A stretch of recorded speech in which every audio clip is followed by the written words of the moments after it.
invited to this lecture, and I'd like to thank all of you for taking the time out on the bank holiday weekend to come and listen. Just make sure this is working. We are, we're all right. The title of my talk is very slightly shifted in that I start with deep incarnation rather than theodrama. And I hope that as we go through today, you'll realise why I rearranged the title very slightly in the course of thinking about how I was going to present this to you today. And the title is meant to be very slightly elusive in that you might think, what on earth does this title mean? So, in the course of today, I'm going to first of all introduce the context. That is the context of climate change and some of the discussion around that, although I'm not going to be going into the details of the science. And then I'm going to look at deep incarnation as a way of challenging a very popular and well-rehearsed position in relation to environmental issues, which is the ideal of the covenant, which is closely linked to stewardship.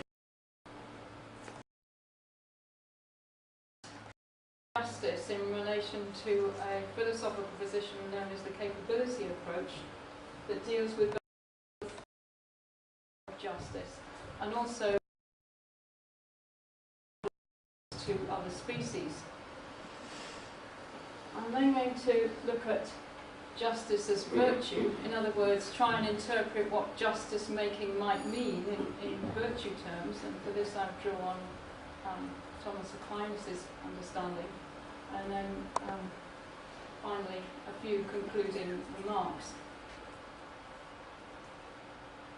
So first of all, the context, the global context.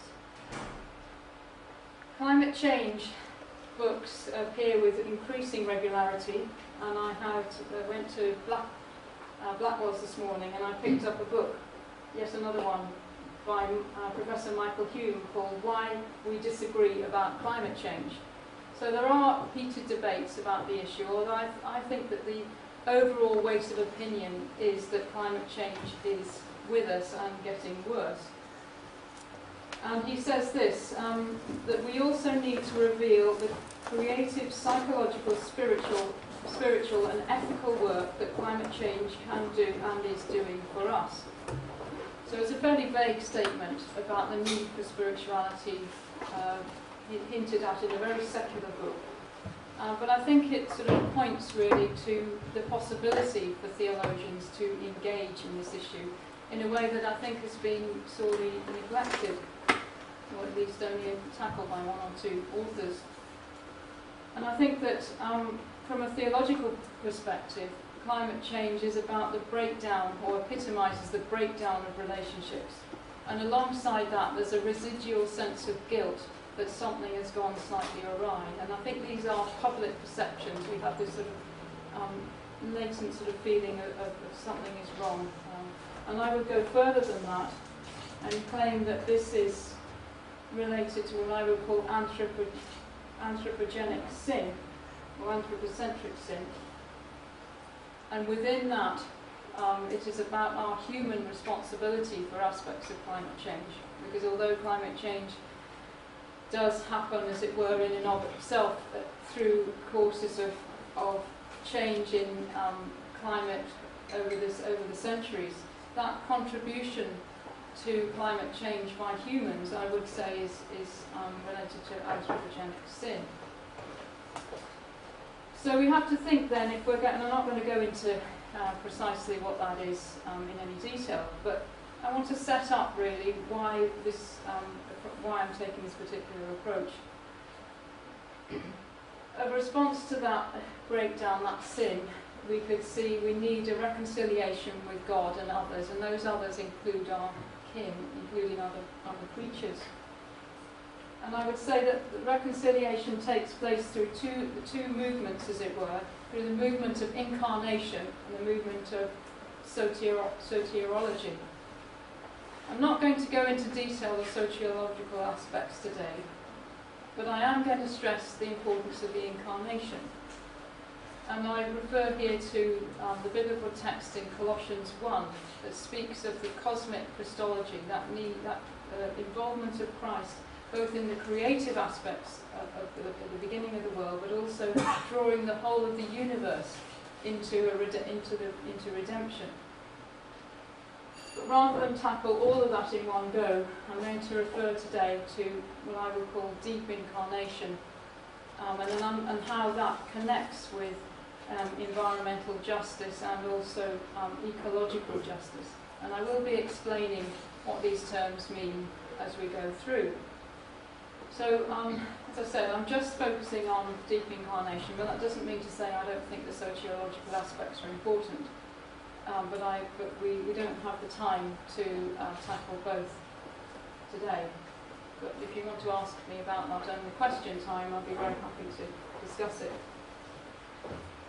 Now, I draw on a theologian who's not necessarily known for his interest in ecological issues, but at the same time, I think his work is very provocative in thinking how can we understand what deep incarnation might mean. And he says this: just as the divine persons do not confront one another as autonomous beings, but in God's one concrete nature, forever one divine being, so too in Christ the covenant between God and creatures, as a covenant of free partners, is forever surpassed and indissolubly established in anticipation upon the hypostatic union. Now that might seem rather a mouthful to understand, but Hans Urs Balthasar, in his first volume of the book, a series of books known as The Glory of the Lord, spells out what I would call this understanding of deep incarnation.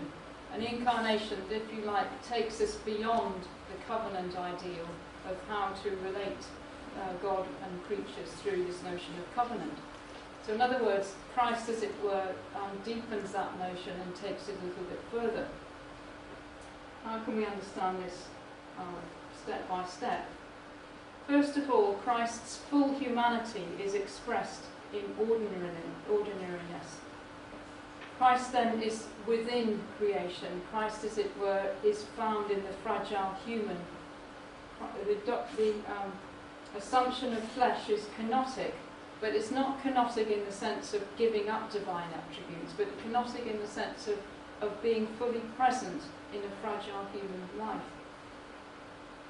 So the incarnation then expresses the radical love and affirmation of creation, because God becomes material, God becomes human. And I would say that this radical love is also expressive of what's known in Balthasarian language as theodrama. In this, human nature is not violated by Christ becoming human, but rather Christ indwells the human person. And to fill this out a little bit more, I'm going to give you another quote from Balthasar in his Glory of the Lord, where he says this: "Is it really only a matter of metaphor when theology contemplates and describes as ars divina, the divine, oikoumenia, that begins with the creation, unfolds throughout the salvation history of the Old and New Covenants, and is consummated in the resurrection? Or should we not rather consider this art of God to be precisely the transcendental archetype of all worldly and human beauty?" To summarise what he's trying to say there, do we move from the natural order to Christ, or vice versa? Should we start with the creation and then think about who Christ is, or the other way around? He seems to be suggesting the second, while at the same time affirming the first. And certainly if we look at his writing, the sacramental aspects become very strong, and he draws here on Ignatius of Loyola, Irenaeus and Maximus the Confessor for this particular position, on affirming the natural world around him. But at the same time, with Karl Barth, he also stresses the specialness of the revelation in Christ, that something fundamentally happened when God became incarnate. And this tension between the natural and the other in God sets up, I believe, a drama, and this is really the basis of the theodrama that then Balthasar goes on to develop.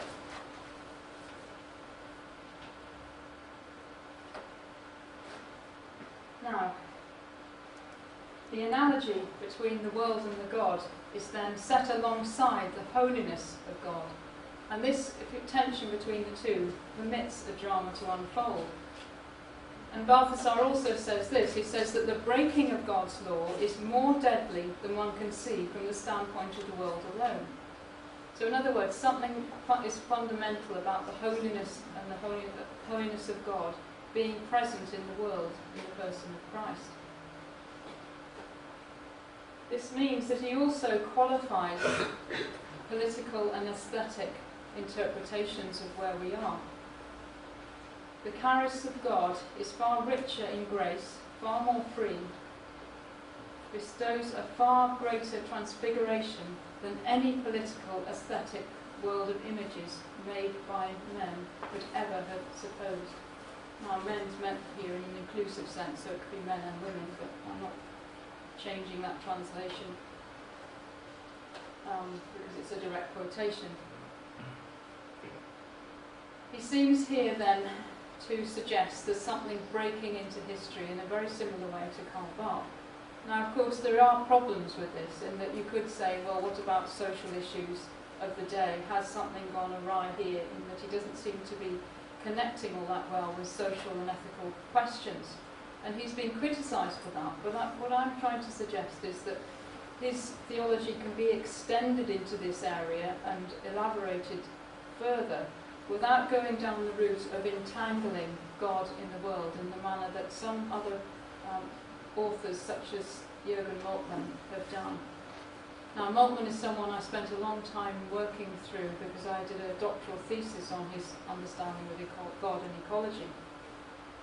And while I have some sympathy with his attention to ecological issues, I do think that the entanglement of God in the ecological world in the way he suggests is somewhat more problematic now than I did when I first encountered him.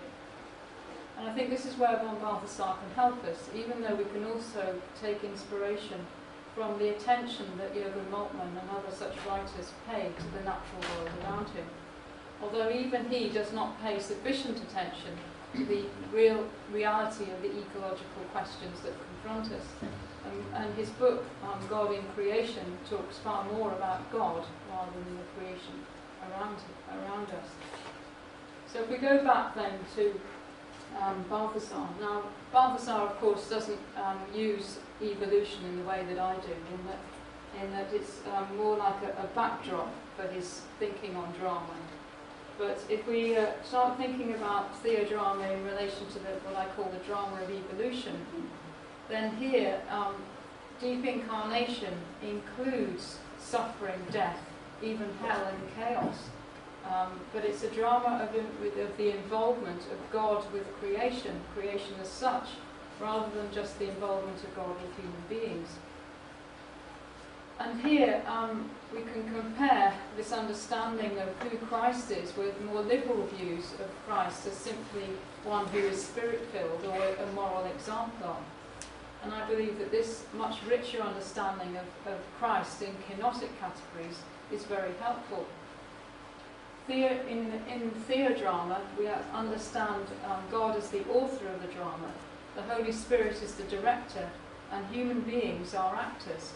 Now, I want to extend the possibility of actors to non-human species as well, but this is the way it's set up in Balthasar. And so I believe that by extension, such a drama can be inclusive of evolutionary change.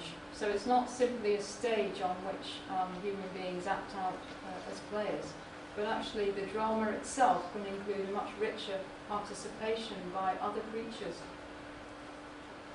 Alternative narrative accounts, I would say, fall flat, or fall down, as it were. We've heard plenty of discussion about narrative theology in recent years, but there's also other powerful narratives that are now spelled out in evolutionary psychology and in stories about the origins of the universe and so on. But these narrative accounts tend to set up what Balthasar calls an epic. That is, that seems an almost inevitable process that's going on, a grand narrative that doesn't take sufficient account of particularities. The advantages of drama are that it allows for a greater appreciation of particularity.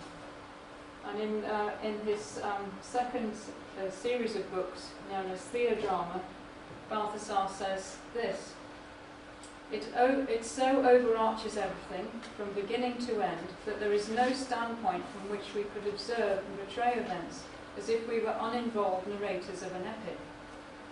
So this is important because it means that we can't just stand outside and somehow say we're observing as if we were uninvolved or claim some sort of objective stance. Rather, in Theodrama, by wanting to find such an external standpoint, allegedly because it will enable us to evaluate the events objectively, we put ourselves outside the drama, which has already drawn all truth and all objectivity into itself. In this play, all the spectators must eventually become fellow actors, whether they wish it or not. So, what I want to do now is to show how this connects with covenant ideals, or are the challenges the covenant ideal.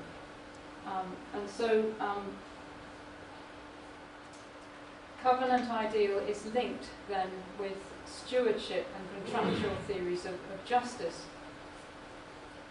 Contractual theories of justice are things like animal rights, and we hear plenty of examples of that even in Oxford, where animal rights campaigners regularly try and prevent certain experimental things going on and so on. I'm not going to go into the animal rights movement, but what I am going to suggest is that deep incarnation allows for particularity. In other words, it allows us to pay attention to creatures in and of themselves, instead of merging them in a narrative where the particular disappears.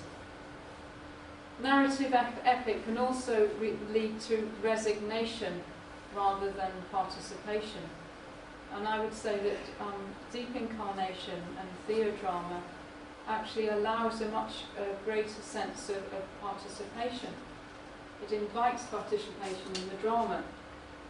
So it generates then a pathos rather than an ethos.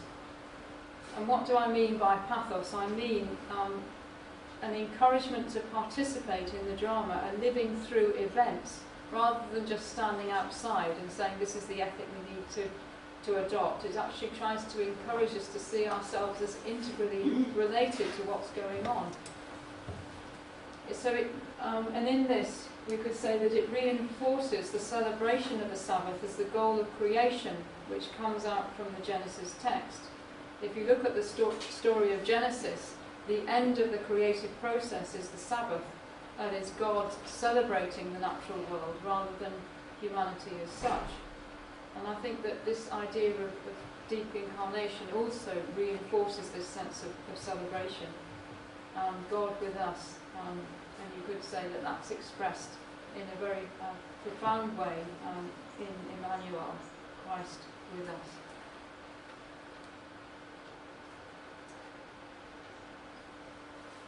How do we then think about this in relation to environmental justice? First of all, environmental injustice is easier to delineate in that it's about the unequal or uneven impact of climate on the poorest communities of the world. And this is something that CAPOD and some other development agencies have become particularly concerned about in their campaign on climate justice and so on. It's because they recognise that it's not enough just to talk about climate change from our own Western perspective, because in those parts of the world, such as Bangladesh, their very survival is at stake. And this, as it were, is an issue of environmental injustice. Environmental justice is about a particular right for environmental goods. And we could, if you're not convinced about the relationship to the poorest communities of the world, which I hope you will be, but if you're not, then you can also argue by extension to future generations. In other words, even Nicholas Stern, who's a hard-boiled economist, actually believes that we need to think about these issues because of future generations and justice for them.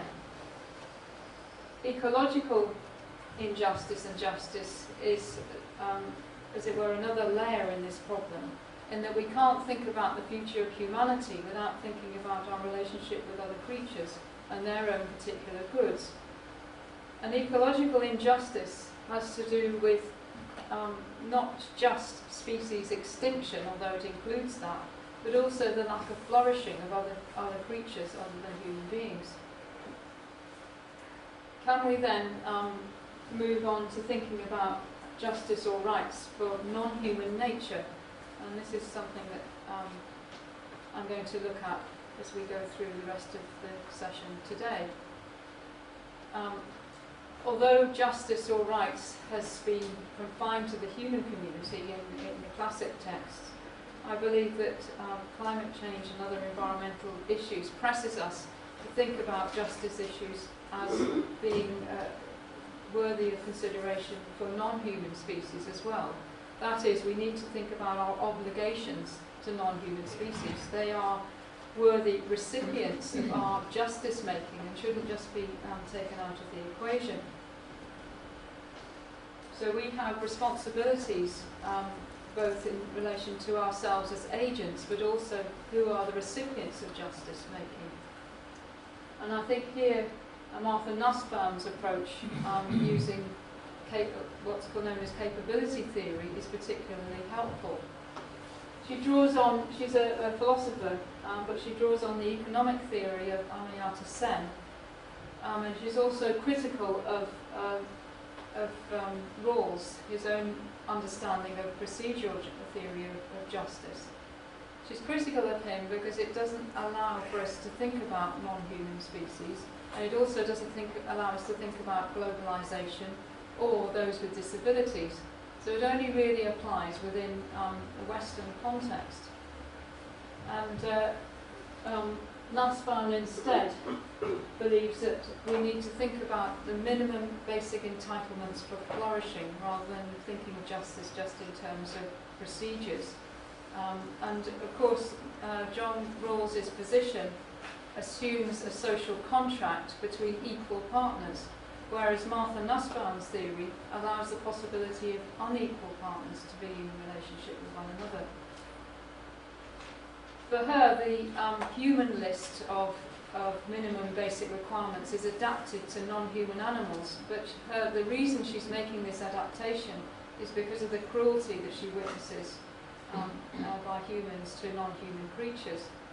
She doesn't think about this issue in relation to climate change, whereas I think that the scope here for an extension of her thought. Certainly human flourishing is relational, and that's a basic, that goes back to a basic understanding of theology. So, and her understanding of relationship includes the environment. So for her, it's fellowship, not just mutual advantage, that's the goal. So within this, the basic list of goods includes life, health, political affiliation, control over one's environment, and relationship with other species. So it's far richer in understanding than the gross national product. So, and I think that her resistance to a purely economic model of flourishing in monetary terms is particularly worth thinking about following the economic crash that we find ourselves in today. In other words, her model of flourishing makes sense in relation to the situation we find ourselves in. And it allows us maybe to tackle some of those other economic issues that we find ourselves pressing in terms of the social dynamic that we're in at the moment. When we come to think about the obligations to different species, then we need to compare this particular approach to more Kantian methods that assume obligations between equals, and I would say that is underlying John Rawls and other approaches as well. Here, the obligations to non-humans is always one of charity, because if we assume obligations are just between equals, then anyone who's not our equal has to be an expression of charity. And of course this applies to those with disabilities as well, to the poorest nations of the world, so it's not necessarily an ideal scenario. So for Nussbaum, equality is not a prerequisite of subjects of justice, for subjects of justice. capability is what's stressed. That is ways of flourishing. Stress capacity, not rather than function. And I think this understanding of capability connects with the incarnation, because the incarnation affirms a deep intrinsic goodness of being and enabling. Whereas notions of covenant and stewardship connect more readily with the Rawlsian notion of contract theory.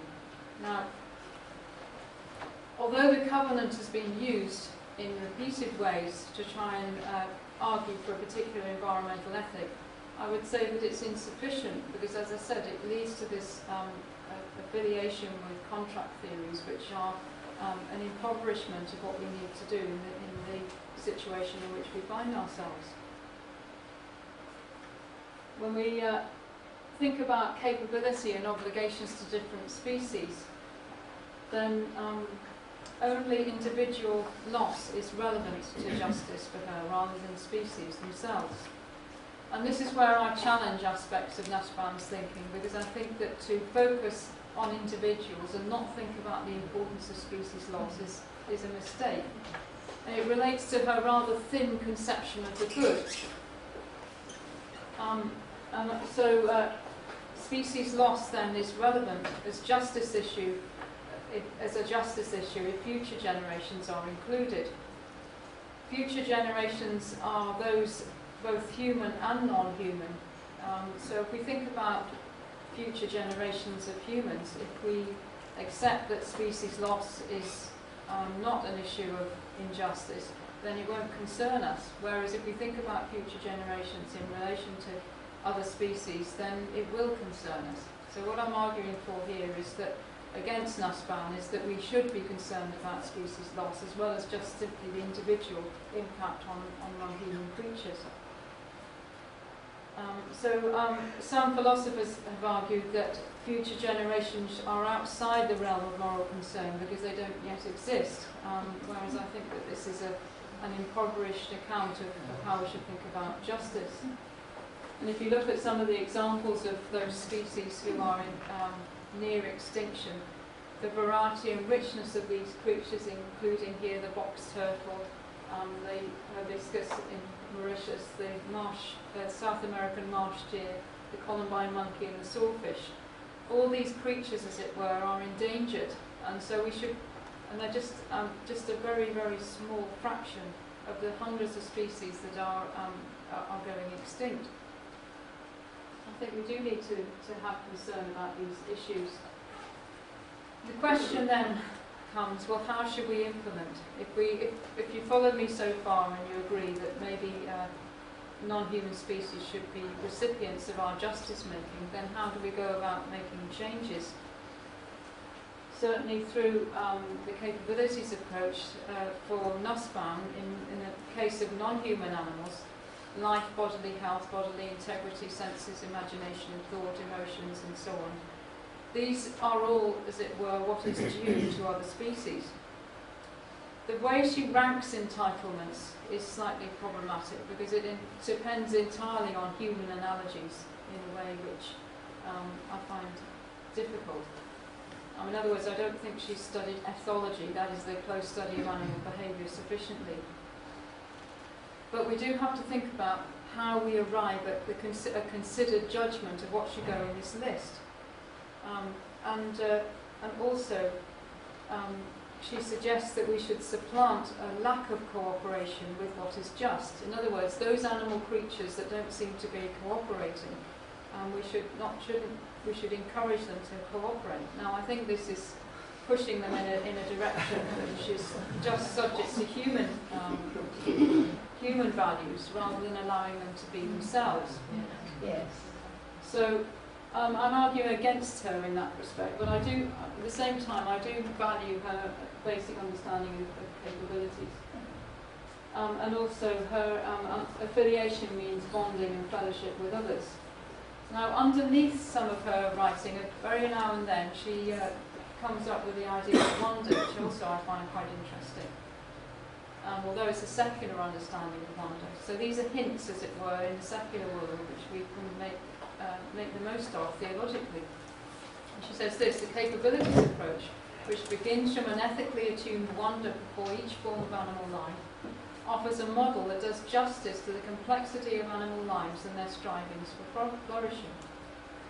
I think we can go further than this theologically, because if we see wonder as rooted in deep incarnation, then it has a parallel with the philosophical sense used by Martha Nussbaum. Wonder then is about paying attention to the animal life and the other forms of life that we find ourselves on the planet. But it's a paying attention in a way that recognises its connection with the God that we worship in Christ Jesus. But then we're coming back then to the question once more of how do we implement this kind of capacity building that she's talking about. I would agree with her, we need to resist bland romantic notions of harmony that sometimes come into ecological literature, especially that which is influenced by spirituality. We also need to be aware that deep incarnation hints at a cross or suffering. So we need to, if you like, see that as being an advantage, that we're not trying to overlook some of the difficulties that we find in viewing the natural world around us as it were, sharing in that suffering and pain. We also need to resist fitting non-humans into the moral world in a linear sort of way, and I think there are dangers of that in the way Nussbaum writes arguments in the way I've suggested. The virtue of compassion, which she attaches at the end of her book, isn't really enough. I think we need to supplement that with prudence or practical wisdom, and justice, temperance and fortitude as virtues. So back to the cardinal virtues. But in the Christian community, the theological virtues of faith, hope and charity are also there, as it were, and are fundamentally important. I'm going to concentrate today on justice making in coming to the end of this talk today, and ask us, what does it mean in this context? The classic notion is what is due to who, but it's also arrived at through prudence or practical wisdom. And according to the Summa, Aquinas says this: that which natural reason constitutes between all men and is observed by all people is called the just gentium. Now I mention that because it is a human construct, that is that particular aspect of justice making, but it's relevant for building up theories related to international law and arriving at some sort of global principles that we need in the context of issues such as climate change. As a virtue, justice is more detached than the other virtues in that it relies on principles. But at the same time, it goes further than simply keeping the law. So we may have these human constructs of justice making, but actually as a virtue it goes further than that. And in relation to natural law theory, although natural law sets the framework for what justice making might be like, it's not fixed in that the secondary precepts can be changed.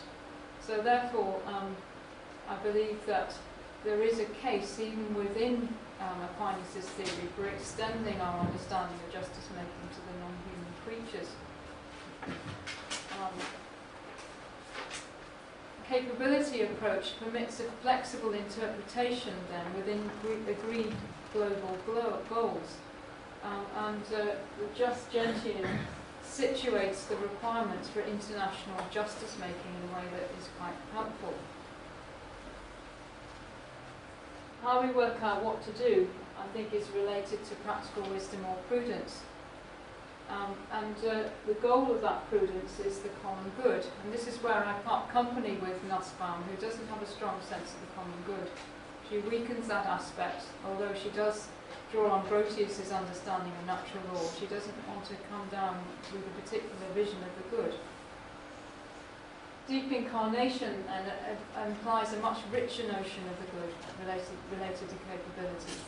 And it also implies kinship with the most vulnerable, both in our own human societies and in the non-human world.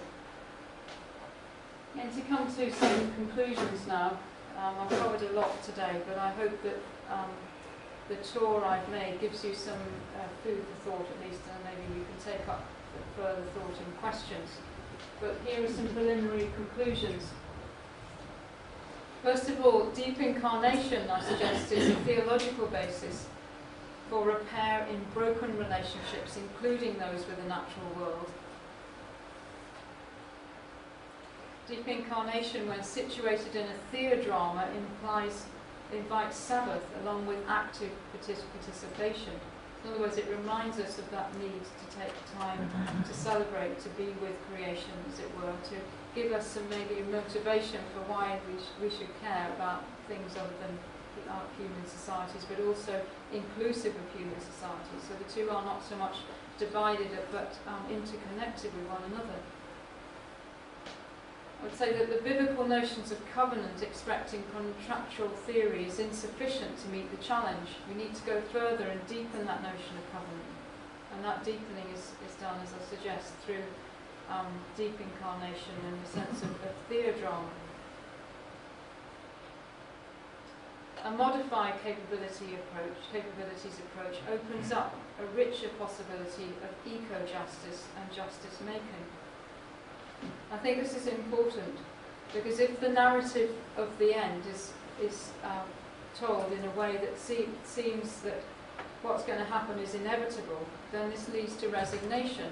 And already I talk to economists and climate scientists who say, well, we need to just talk about adaptation now rather than mitigation, because there's nothing we can do about it. But I think if we're not careful, these kinds of narratives can lead to a deep sense of resignation and even despair. And so we need to, if you like, inject something else into the debate that uses a different kind of language, the language of theology, the language of spirituality. So we have, as it were, a different perspective on what's going on. And I also think that the natural law approach can lead to, correctly orientate a capabilities approach, because capability on its own isn't sufficient, because it doesn't frame in any detail exactly what we should do and how we should go about it. So within that, I hope I've convinced you that not only does concern for non-human species strike at the heart of our faith, that is, an understanding of deep incarnation, but our ability to make justice, or our justice making, is rooted in that, in the very theodrama which is at the heart of our faith. So if we resist our obligation, we are in a sense denying that very root of where we come from theologically, where we seem to be denying our own understanding of who Christ is and Christ's significance. So it's not an optional lecture, it's not something, as it were, just for those who are eco-theologians or those who are concerned about climate. It actually goes to the very heart of who we are and where we're going. And it's possibly one of the reasons why Pope John Paul II repeatedly talked about the need for ecological conversion. Now that ecological conversion wasn't simply the turn to nature, but it was about seeing ourselves in relation to the non-human world, in its dependence and interrelationship. And so I would say that the kind of pattern I've indicated to you today is also embedded in Roman Catholic social teaching. But if I was going to go into that in any detail, it would be the topic of another talk. So thank you for listening.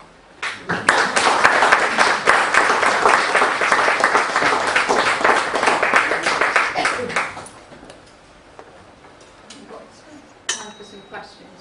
Yeah. Thank you for a very rich talk. Obviously very attractive to think about how theodrama can extend to include a whole evolutionary process. If that process includes, as we're told, various mass extinctions as part of its story, and God is the God who is always bringing good out of evil as well, is there a risk of misidentifying the final justice with any particular ecological state along the way? I think you've identified a useful problem that's worth thinking through carefully. But I think that the problem that we find ourselves in now is that it's not the extinctions that are going on aren't natural, as it were, in the sense that they are part of ecological change. They are human-induced. So in a sense, we should say, is our vocation to destroy nature? Well, I think probably not. So in other words, if we were following our vocation is to tune into where we see God's ways, as it were. And if that is the case, and Balthasar talks about this in terms of mission, if our mission is to tune in, then I don't think we're finding ourselves destroying the planet. And one of the difficulties we find in ourselves today is it's not like that the ecological balance that we find ourselves in is somehow sacred as such, but it's that the very basis for any form of life is being undermined, so that we are looking at the extinction of almost all species. Predicted about 50% of all mammalian species would have gone by 2050 if the trajectory goes on. So I mean the figures are astounding. So I think on that basis then we begin to see, well, this surely isn't really where the theodrama should be going.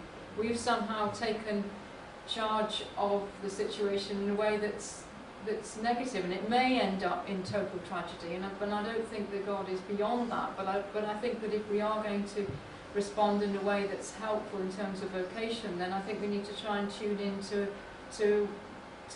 flourishing, the flourishing of the natural earth, and maybe within that there will be some extinctions. But the kind of catastrophes that have taken place in the course of evolutionary history always left a remnant that then was able to flourish. Now the change now is that a remnant won't be able to flourish, or if it is, it will be outside human beings. In other words, there may be bacterial forms that will survive any sort of apocalypse that humans generate. But then the evolutionary process has to start all over again, and who knows whether it will recover. So I mean, I can't see it as being part of our divine calling to trigger off this kind of catastrophe. And certainly in the US there are some millennialists who believe that the predicted apocalypse is actually built into the apocalyptic writing. Well, I have to take issue with that, in that I think that it's a way of justifying our own greed and lack of appreciation for the goodness of the natural world and our responsibilities within it. But it's a good question. Yes. Yeah. Along those lines, I was moved this morning by readings from the Book of Revelation, as Easter readings in the office, and at the time of the seventh trumpet, we have this mysterious saying that appears almost out of nowhere, where the voice says, "Now the time has come to begin to destroy the destroyers of the earth," which is often overlooked. And the Book of Revelation is an amazingly ecological parable, which ends with a restored garden, and the idea that we hear God and Christ saying, "Behold, I make all things new." So I think you could argue very convincingly that it is not in the creative intention of God that species that have not reached the natural limit of their life expectancy would be needlessly destroyed by human greed and negligence. And so I think there's an enormous amount of scriptural support for your position, and not least for the smallest and sometimes the most insignificant kind of beings that exist on this planet. I could have given a lecture on eschatology, drawing on the Book of Revelation and other things.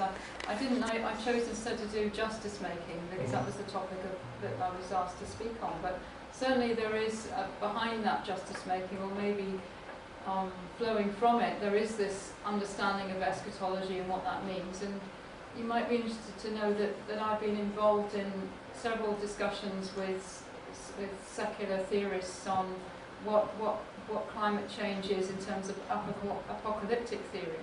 And we had a meeting in January in Manchester, and we came together, and this idea of apocalypse and what it might mean, what the significance of it sort of came up and was discussed from both a literary point of view, but also from a political point of view as well. In other words, there are narratives around of apocalypse that seem to show, like you say, some sort of parallel with the climate change that we find ourselves in.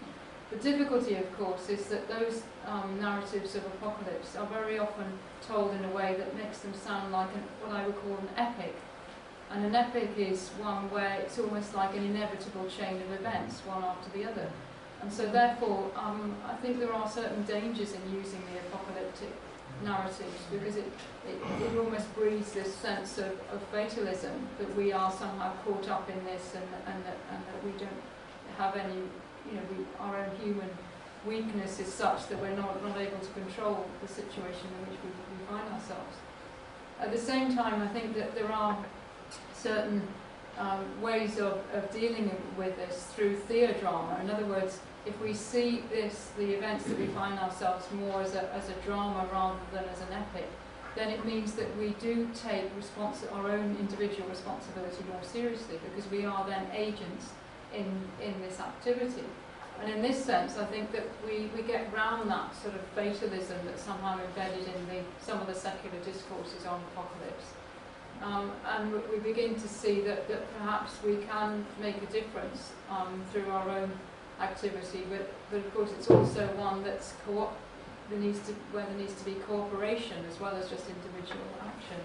And as that coming together of cooperation with individual responsibility, that I think is vital in this particular debate. Yes. Yeah.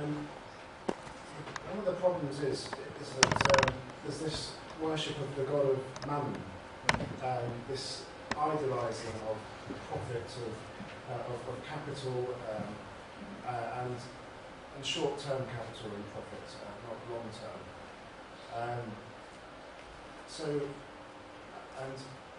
If everybody was worshipping the god of Isaac and Jacob rather than the god of Mammon, because you can't serve two, perhaps this would be the solution, and people would be following this true vocation of stewardship. So how can we get this message across? How can we articulate it? It seems like what is required in order for this idea of stewardship to be achieved, and for the destruction of God's creation to be stopped, is the conversion of mankind, essentially. So it's a big task. But how can theologians and politicians and activists work to achieve this? I think it can only come by people appreciating the underlying seriousness of the issue, which is why I think that although you've used the language of stewardship, I don't think it's enough, because stewardship implies that we are able to manage the situation somehow, and that we are responsible for what's out there and are able to deal with it. Whereas I think that it goes a lot deeper than that. In other words, if we can show, which is what I've tried to do, that in a sense these issues are at the heart of our own religious understanding of who we are.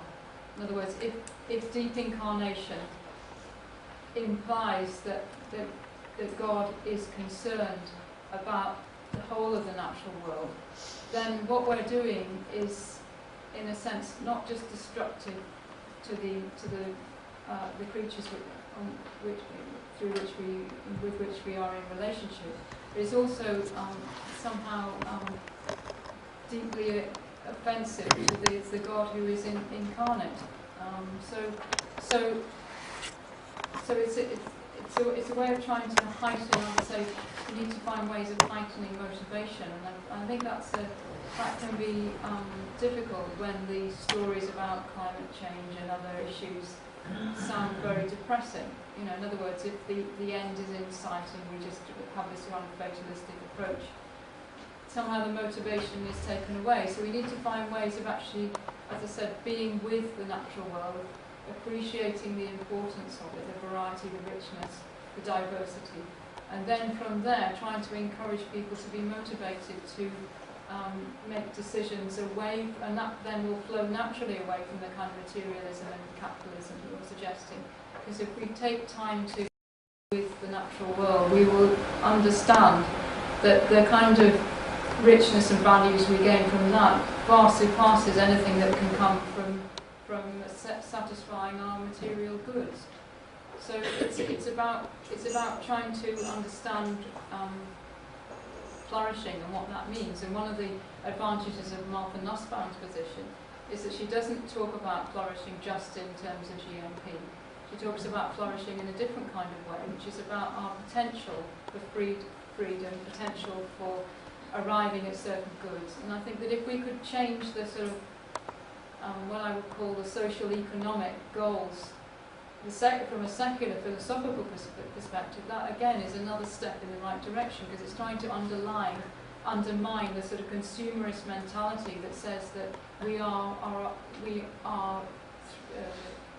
worthy through our own ability to have certain goods, including monetary goods.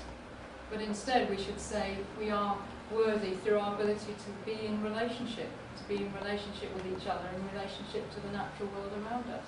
And if that relational understanding of our good is there from the beginning, then we will want to spend time with the natural world. We'll begin to appreciate its diversity, its richness. So it's gone off now, but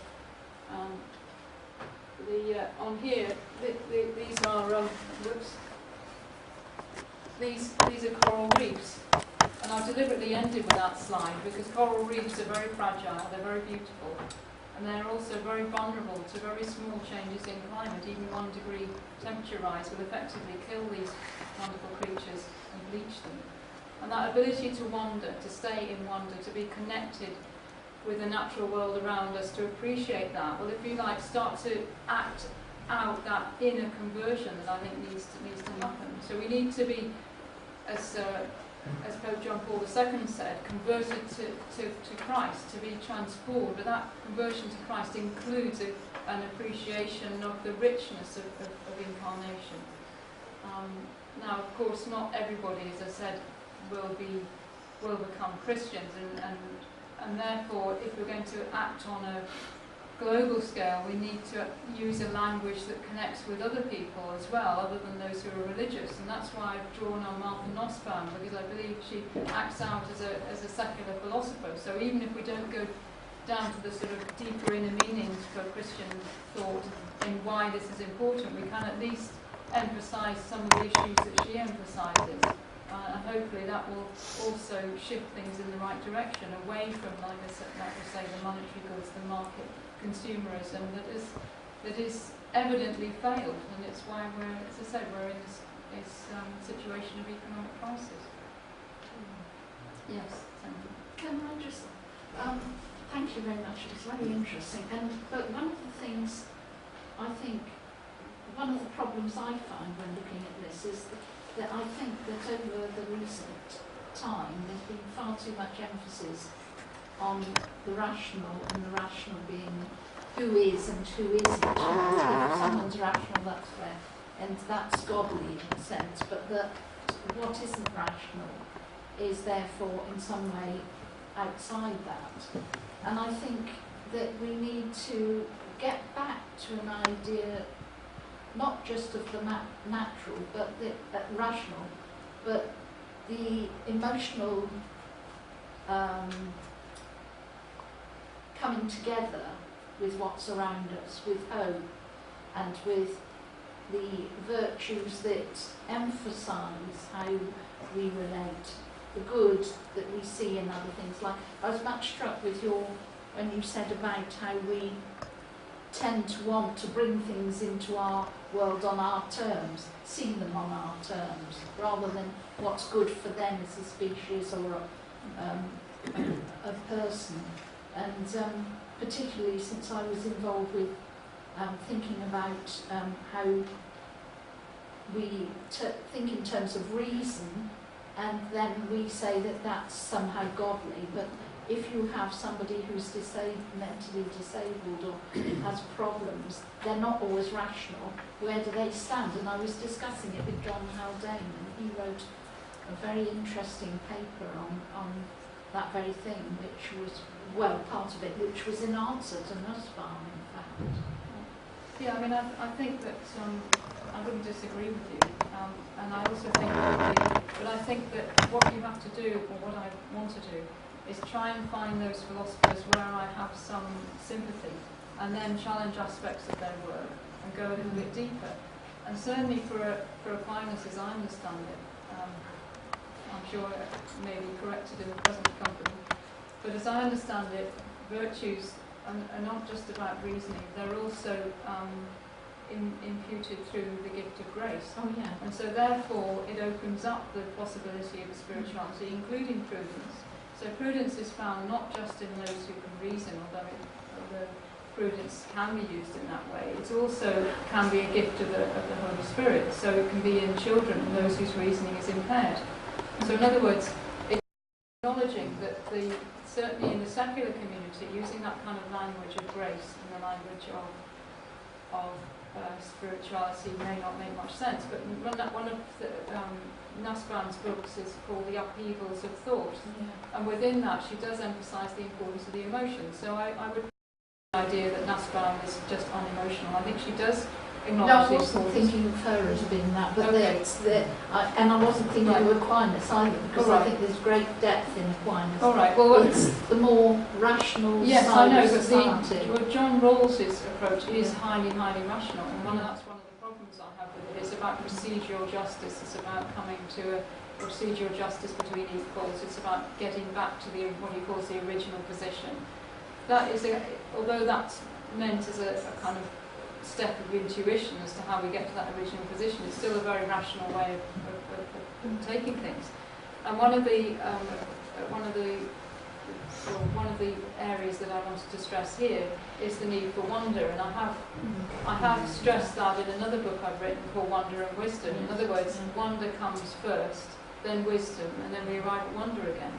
And that wonder, as it were, is an imaginative affirming of the imagination, affirming of the emotion, and affirming of the importance of seeing ourselves as beings in relation to other beings, but also inviting our affection, inviting our commitment through, an affective sense with other creatures. But I want to be careful we don't go down the route of just becoming dependent on romantic notions of harmony. Because, of course, in the ecological terms, the way ecological systems are now understood are not just understood as harmonious, stable systems.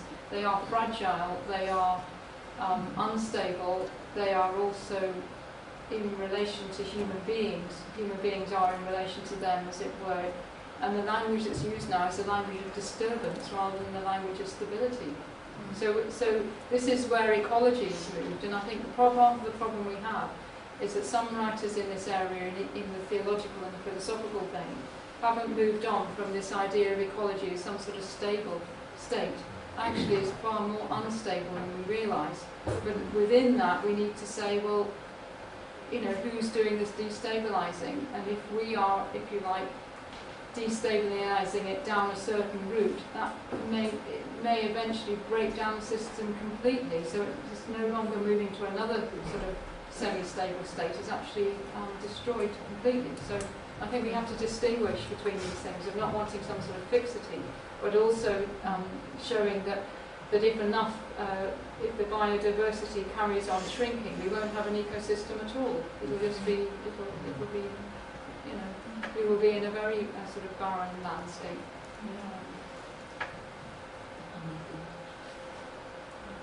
Yeah. Yes. No, Debbie. I was wondering, well, first, the last thing you said reminded me of Lisa Sideris's objections to Rosemary Rutter eschatological vision of the ultimate harmony and so on, and saying it's nature ain't like that, which I find in some ways very disturbing, as well as maybe objectively true, because it does tend to remove the biblical hope from the equation.